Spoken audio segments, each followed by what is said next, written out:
公司台记台再见民主先生的新闻专题，今仔日要带观众朋友来看的是前总统李登辉在伊执政的12年之间推实民主，唔但废除万年国会，也修改宪法，推动总统民选制度。有学者认为讲李总统是真够运用时机。在今暗时10点，也有公司台记台所播送的由公司所制作的李登辉纪录片，而且是改做全台语配音加台语字，头甲尾由主持人加来宾来讨论李总统的历史定位，也请观众朋友做回来收看。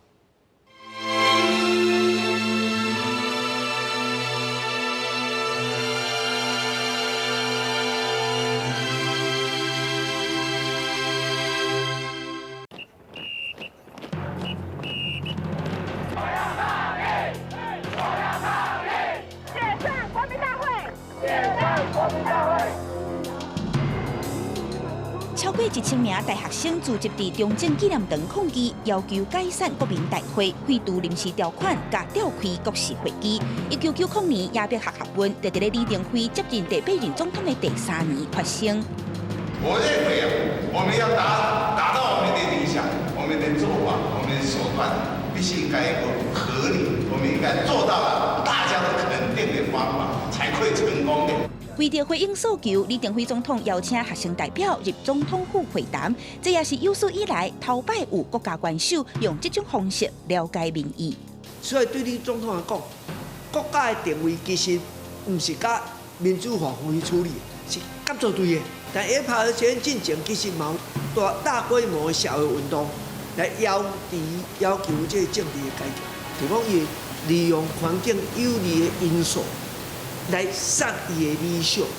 亚伯学学运结束的过当年1991，李登辉宣布废止动员戡乱时期临时条款，同一年废除国民大会，到1994修改宪法，通过总统直选制度。1996年，李登辉顺利当选，成做台湾头一个民选总统。2000年，政党头摆轮替。台湾人民万岁！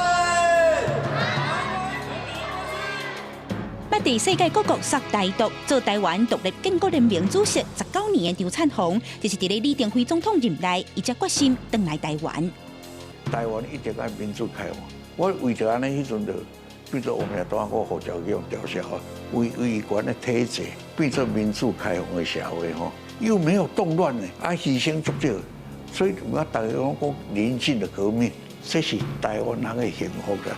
对维权行来到民主，张灿宏讲，这是民主火车起行。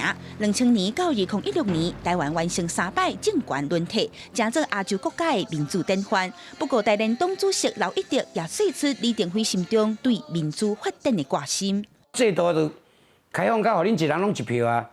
结果恁拢做党的奴才，互你做主人，但你袂晓做主人，这一定来演讲，定来讲，这变成袂使制宪的。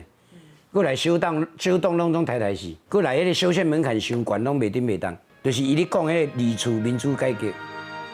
2020年7月30，前总统李登辉已逝终时，岁寿98。伊对深化民主、创造自由开放的台湾所做的付出，相信已经留点真侪台湾人的心内。